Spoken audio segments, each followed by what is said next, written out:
Because he said there were ghosts of white people and the frogs were cloaking.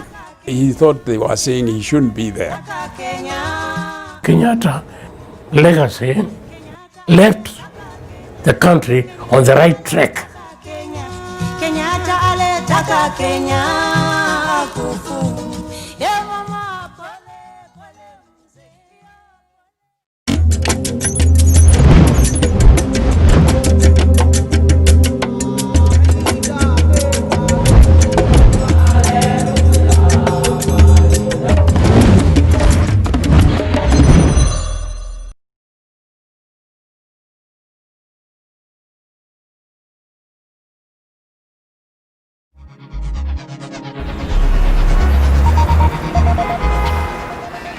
The Kenyan capital, Nairobi, one of the fastest growing cities in Africa.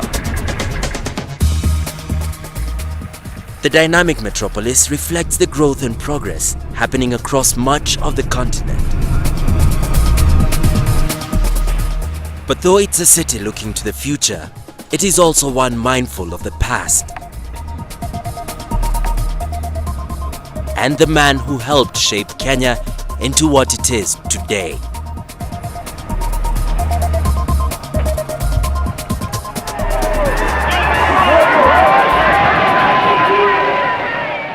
It only remains for me to present to you, Mr. Prime Minister, these constitutional instruments which establish Kenya's independence. December the 12th, 1963, and Jomo Kenyatta, then in his early 70s, becomes the founding father of the Kenyan nation. He's down in history as the man who won his country independence. But to millions of Kenyans, then and now, he's simply called Mzee. When a man becomes older and older, particularly a wise man or a leader, he's a Mzee. In fact, sometimes they even used to call him old man. To Europeans, that may sound very bad when somebody calls you old man, but not to Africans. It's a term of respect. In a presidency spanning 14 years, Kenyatta was an icon to his people, well known for his distinctive personal style.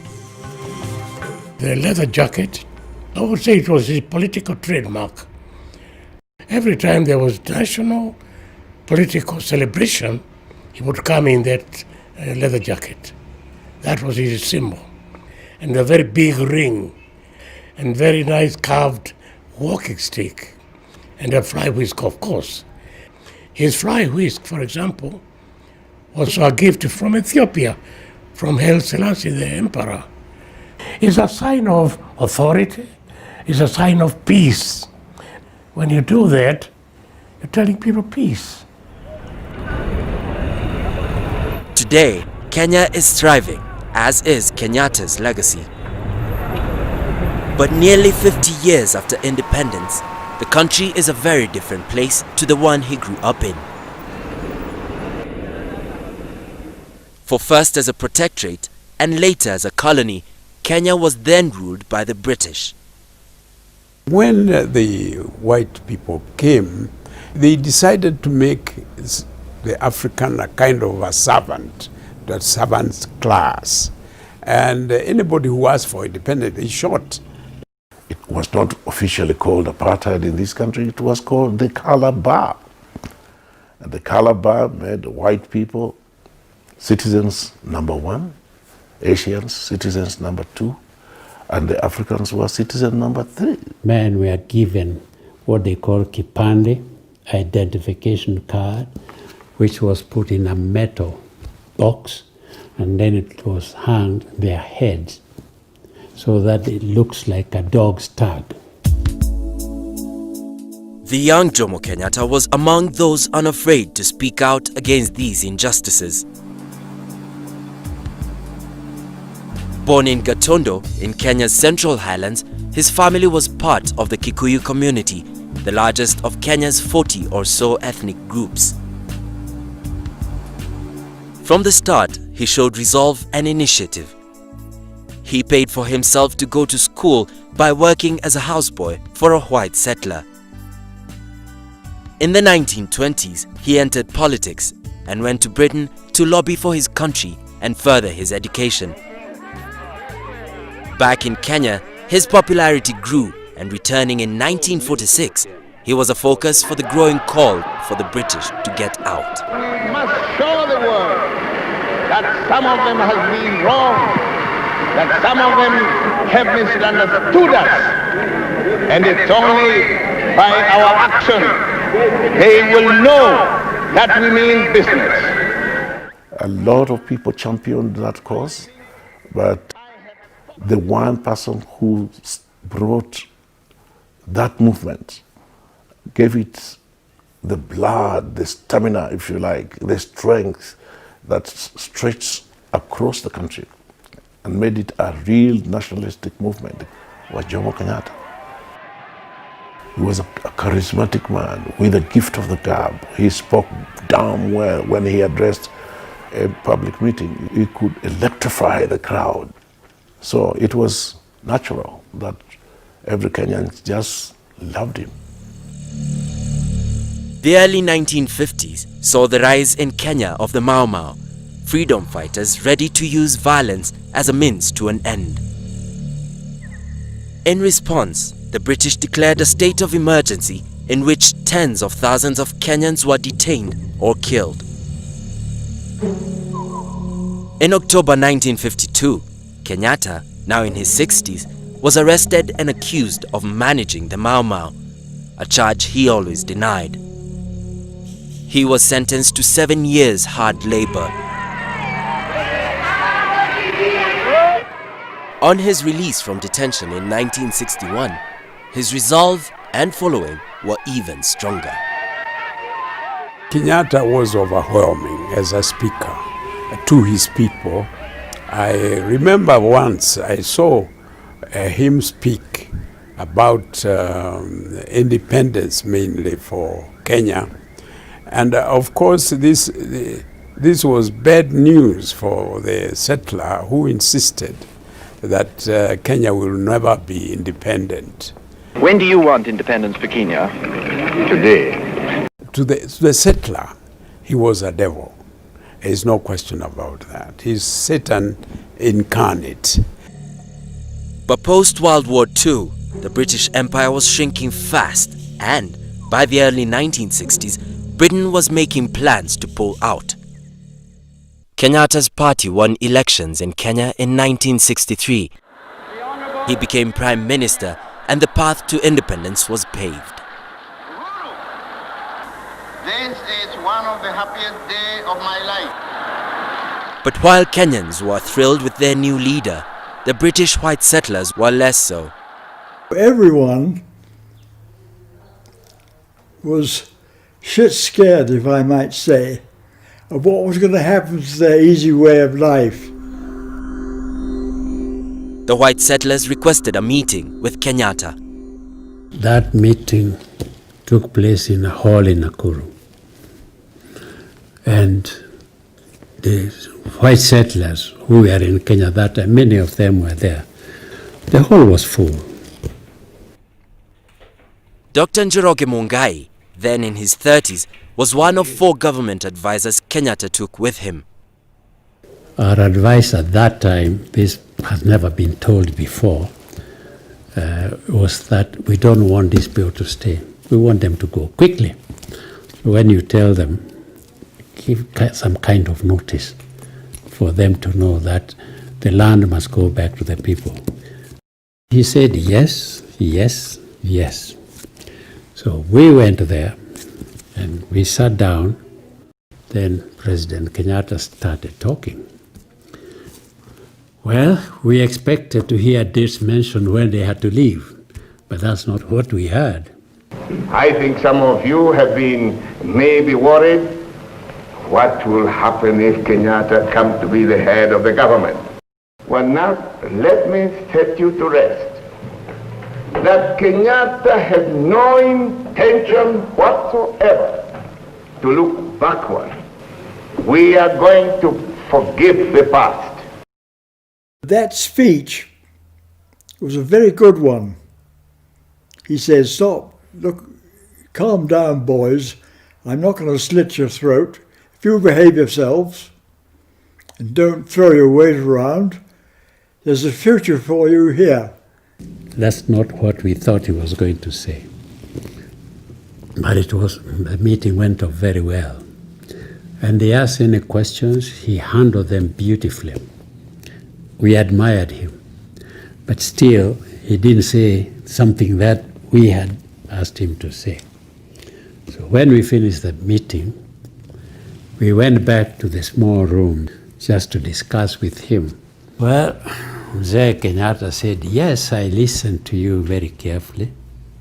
I listened to your advice very well, but I did not accept your advice. If you look at it now, it was a very smart and a very wise way of doing it. We were men in a hurry, youth in a hurry, and we wanted to see them get out and get their notice. But he was much wiser than us. Tolerance and cooperation were the hallmarks of the new Kenyatta presidency. He coined the phrase Harambe, meaning let's pull together, and it became a national slogan. But though he'd invited the white settlers to make Kenya their home, he found it difficult to think of State House, previously the British seat of government, as his. He would not sleep at State House because he said there were ghosts of white people. He said that he couldn't sleep because there were ghosts of white people and the frogs were cloaking. He thought they were saying he shouldn't be there.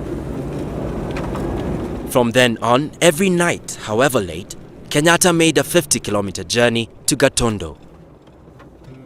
As well as being his birthplace, it was now the location of the home he shared with his wife Ngina and their 4 children, Christine, Uhuru, Anna and Muhoho.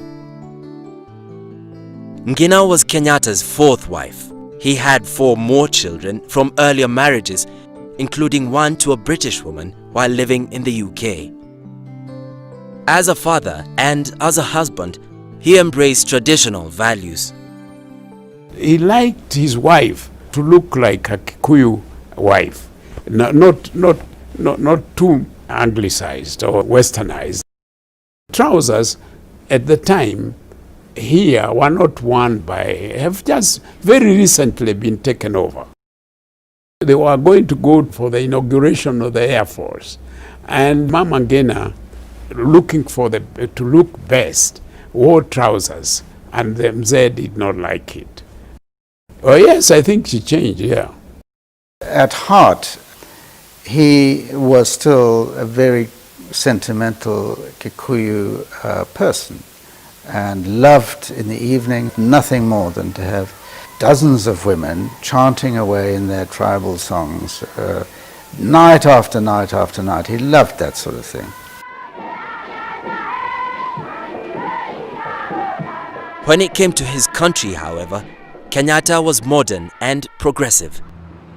Under his leadership, the infrastructure grew and the economy prospered. As soon as independence came and Kenyatta government was formed, I think it was as if the whole world was waiting for it. A lot of investors moved in. The economy was very, very lively. I think his leadership really spearheaded the economic development. In building this new nation, Kenyatta had an overriding priority. Number 1 for Kenyatta was education.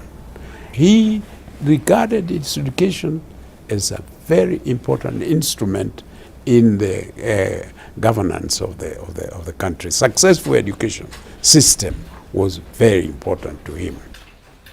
In 1966, the Jomo Kenyatta Foundation was set up.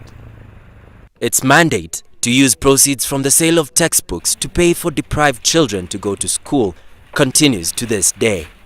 Nelius, come and demonstrate to us how to construct a perpendicular bisector of the line AB. You first construct a line. Thanks to the foundation, 15-year-old Nelius Wangari is now studying at a girls' boarding school in Nairobi. Her ambition is to become a chemical engineer. You make another suspended arc over here. Without the scholarship, she'd have little chance of achieving her dream. For her mother is a single parent and her home is one of the city's biggest slums. The Jomo Kenyatta Foundation has so far educated approximately 15,000 Kenyan needy and bright students in the Kenyan public secondary schools at an approximated cost of $6.25 million. The students are poor, orphans, destitutes from all over the country. We also cater for the disabilities. I think if it were not for the Jomo Kenyatta Foundation sponsorship, I don't think that I could first have gone to secondary school. Maybe I could just have been left in the village roaming like some of my friends there, because my mother could not have afforded the fees to take me to a secondary school. I think that Jomo Kenyatta Foundation sponsorship have helped me a lot.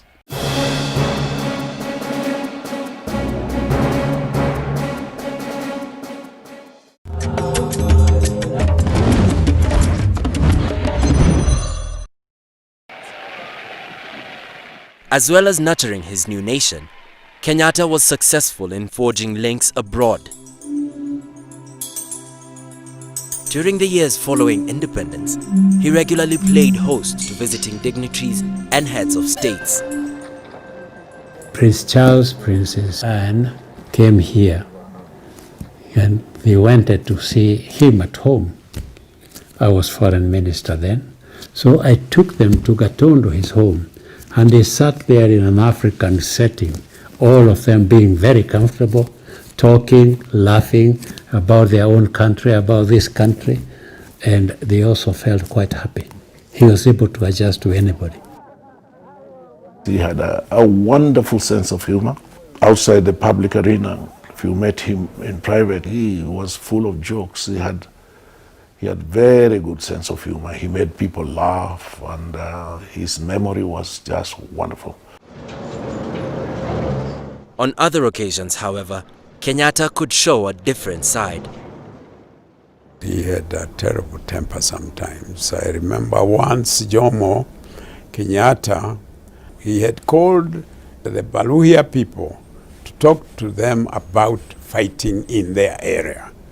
They had been burning of houses, and Jomo said, look, I'm not going to send the police to find out who it is. It's one of you. But one of the people said, tried to justify the situation. And they used some words that were very unpleasant to Jomo Kenyatta. So he threw that fly whisk to him. As the years progressed, it's claimed, Kenyatta became increasingly intolerant of dissent. He had the Kenyan constitution amended to extend his powers. In the euphoria of independence, politicians of different backgrounds and beliefs had joined together. But within a few years, factions were forming, and Oginga Odinga, once Kenyatta's ally and vice president, set up an opposition party. Rivalries came to a head when in 1969, both men turned up at the opening of Kisumu Hospital in western Kenya. The crowd, mainly Odinga supporters and members of his ethnic group, the Luo, began heckling Kenyatta.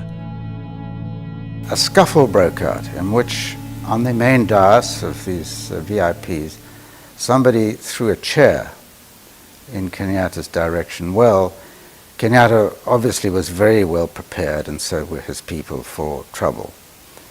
And trouble then began in a serious way. There was an awful lot of shoving and pushing. There was a lot of noise that was being made, and the voices were drowned. And of course, it was the duty of the police to protect and keep peace. The bodyguard of Kenyatta surrounded him and started firing outwards in a general kind of way. It was terrifying. The main crowd were about 100 meters away, and they started shouting anti-Kenyatta slogans. And Kenyatta somehow managed to get the microphone back and started to insult in a very salty way the Luo people in general. And on the VIP standstill, Odinga kept shouting back at Kenyatta. So it was a very, very explosive situation. At least 10 people died in the shooting. Just days later, Odinga's political party was banned, turning Kenya effectively into a one-party state, and Odinga himself was arrested and detained. Kenyatta, by now, was nearing the end of his second presidential term and approaching 80. Because the constitution had been changed so much, it gave Kenyatta the powers to detain without trial. And that showed clearly what kind of a despot he had become, an intolerant despot who could not tolerate any form of opposition. Land issues also proved controversial and remain so to this day. They were cited as factors in violence in Kenya following elections in December 2007. What happened in 2008 was not so much a question of election. It was a land question. Election was just a trigger. Every time there's such a thing, it triggers that anger. Any spark can cause a conflagration. To blame, some believe, were corruption and ethnic bias in the resettlement of land previously held by the British. I have to admit that the exercise was not as straightforward, it was not as successful, it was not as good as it should have been. Because if it had, I think we would have solved the problem which is still with us. Instead of really doing it in a straightforward manner, they were a bit crooked.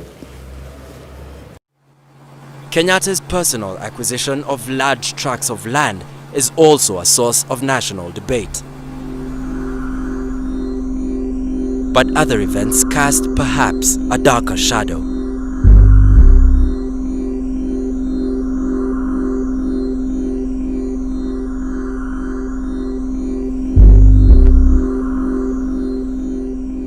In July 1969, Tom Mboya, a politician tipped by some as a contender for the presidency, was gunned down in Nairobi city centre.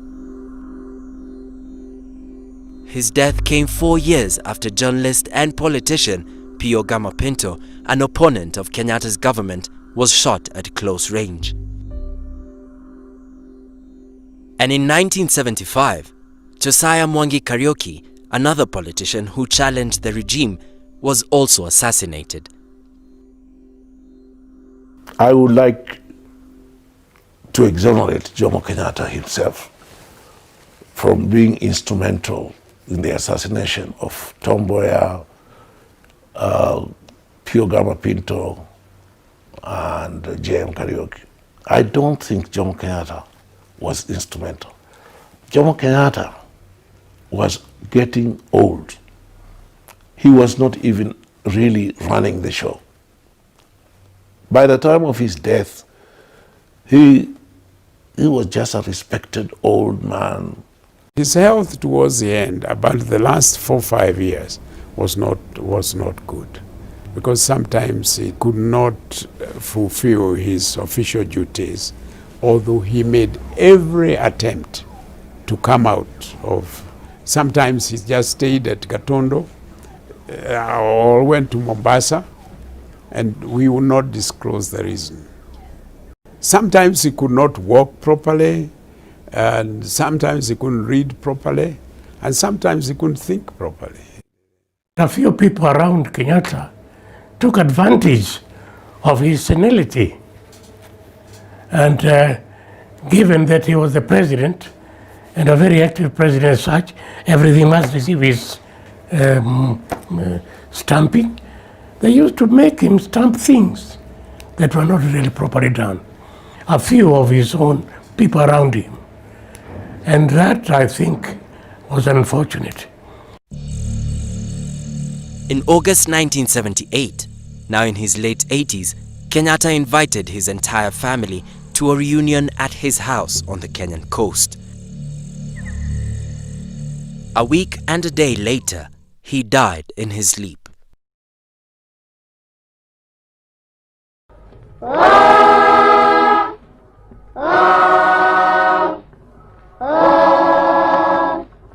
Ilikuwa kilio nchini Kenya, watu wote tuliona huzuni mwingi sana. Despite Kenyatta's advanced years, the nation he'd founded was stunned. People cried, people were upset. You know, we embalmed him, and so he was lying in State House. And I mean, just like him, in his suit and flower, which Mama Ngina used to put every morning, a new flower. And people could not accept that Mzee has gone.